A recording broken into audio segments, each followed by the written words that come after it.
c'est pour toi que je fais cette musique. Happy birthday to you. Happy birthday to you.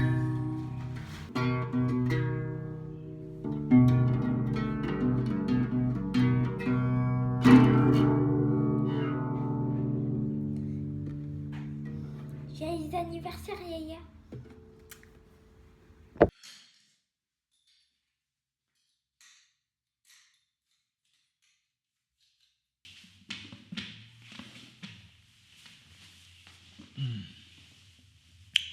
Bon, on va baisser un petit peu le micro. On ne le voit pas, c'est parfait. 26 février, c'est le jour de mon anniversaire. Bon, je sais que cette vidéo sort le 28 février, mais il n'est jamais trop tard pour me souhaiter joyeux anniversaire. Donc, je vous attends dans les commentaires. Voilà. Bref, aujourd'hui, vu que c'est un jour spécial, c'est mon anniversaire, je me suis dit, il faut que je fasse quand même une vidéo sur moi. Comme ça, vous allez connaître un petit peu mon histoire, parce que vous me connaissez sur YouTube, etc. Sandro Bader, je t'aime bien, tu me fais rire et tout. J'aime bien ta personnalité, mais il faut savoir que le boug, là, en face de vous, vient de très loin. Dans les abysses même. Bref, commençons mon histoire par là où tout a commencé.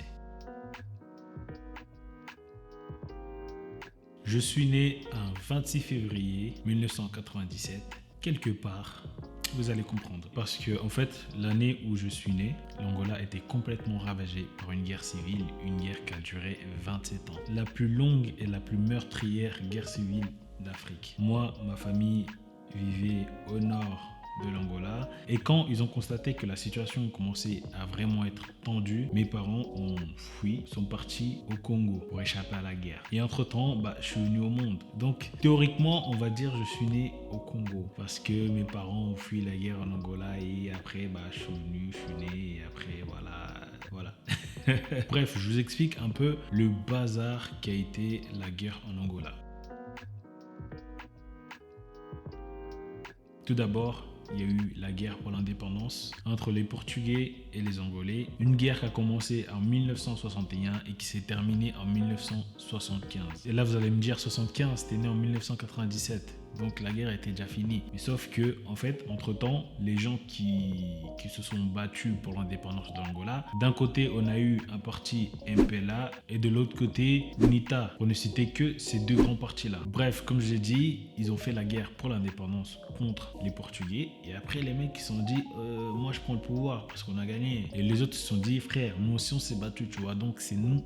On prend le pouvoir. Et à partir de la même année de l'indépendance, en 1975, une guerre civile éclate. 500 000 morts et plus d'1 million de déplacés, dont ma famille, parce qu'ils ont fui la guerre. Donc je fais partie de ces stats-là. Pourquoi la guerre civile en Angola, c'était un vrai bordel? À cette période-là, si vous vous rappelez un petit peu des cours que tu as eu au collège, au lycée, c'était la guerre froide. Des grosses tensions entre les États-Unis et l'URSS, mais il n'y a pas vraiment eu des confrontations directes. Mais sauf que, si. Et ça s'est passé en Angola. Comme je vous l'ai dit, il y a eu deux parties. Il y en a eu d'un côté le MPLA qui a été soutenu par l'URSS et le Cuba. De l'autre côté, UNITA qui a été soutenu par les États-Unis. Donc clairement, les mecs, ils se sont affrontés en Angola. Voilà, c'était une guerre sans pitié, frère. Sans pitié. Juste pour que vous vous rendez un petit peu compte de l'ampleur de cette guerre, aujourd'hui même, en 2021, l'Angola fait partie, écoutez bien, des 3 pays les plus minés au monde. Il y a eu des millions de mines antipersonnelles qui ont été implantées dans les sols angolais. Et jusqu'à aujourd'hui, en 2021, il y a encore des gens qui meurent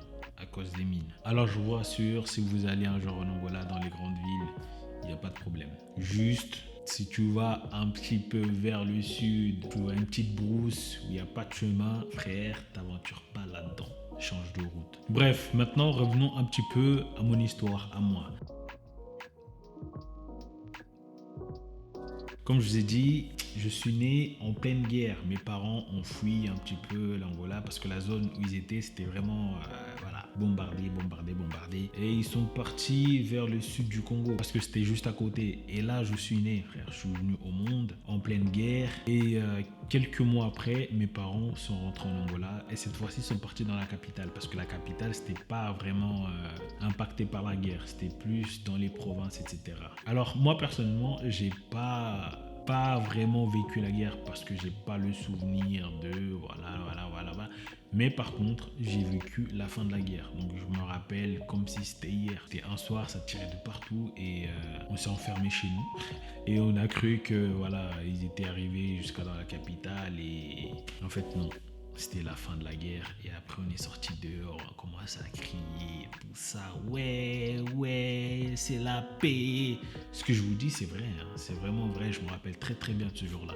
En fait si, j'ai aussi quelques souvenirs de la guerre, mais pas vraiment, comme je l'ai dit, de la guerre où vas-y ça tue et tout. Les seuls souvenirs de la guerre que j'ai, c'était des MiG. Tu vois, les avions de chasse qui passaient juste à côté de chez moi parce que je me rappelle il y avait une base militaire à côté de chez moi, il y avait des avions de chasse qui partaient et ça franchement quand j'entendais de loin, je partais me cacher, j'avais trop peur. Il y avait des gros hélicoptères aussi qui passaient et tu pouvais même voir à l'intérieur, c'était tout près. Et ça aussi, ça me faisait trop peur. Et aussi, je me rappelle, parce que j'ai le souvenir justement des bruits des... je sais pas comment ça s'appelle, déminage ou un truc comme ça. Parce que comme je vous ai dit, il y avait une base militaire, il y avait les soldats qui déminaient cette zone-là et on entendait de loin, tu vois. Ça, je me rappelle très très bien. Bref, après la paix, j'ai continué à mener ma petite vie tranquillement dans les rues de Luanda. Frère, franchement, j'ai eu une enfance, mais vraiment au top. Genre, je changerais pour rien au monde. Vraiment, ouais. Truc de fou. Il s'est passé tellement de choses, mais vraiment tellement de trucs. J'ai trop aimé. Et maintenant, comment est-ce que je suis arrivé ici? Ben, là.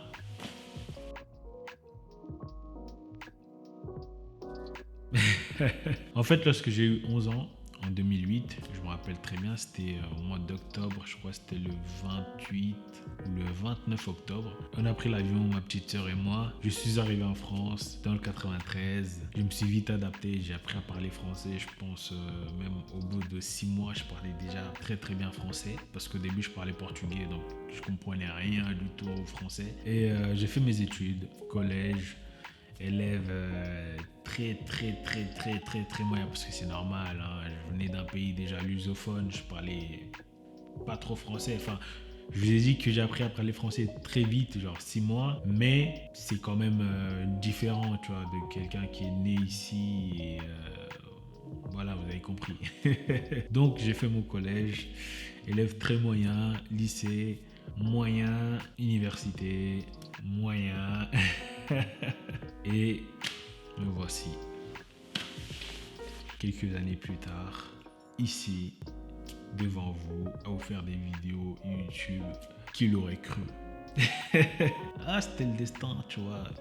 Alors, je suis parti vraiment de très loin, tu vois. Je suis né dans la brousse, frère. Je sais même pas où, je suis même pas né dans un hôpital, déjà.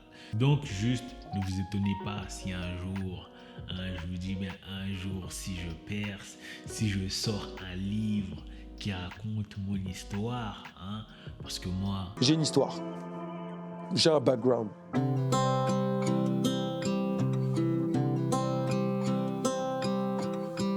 Tick-tock, the clock keeps ticking. I don't know what I should do and I wish you would be right here with me.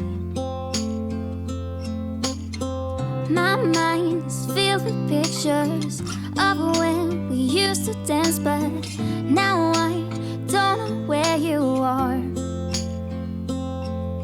I miss you so bad, won't you come back to me? I've got you in my head, you're all that I see. I've lost all my chances, I know that I am too late. I'm thinking of you, I'm thinking of you.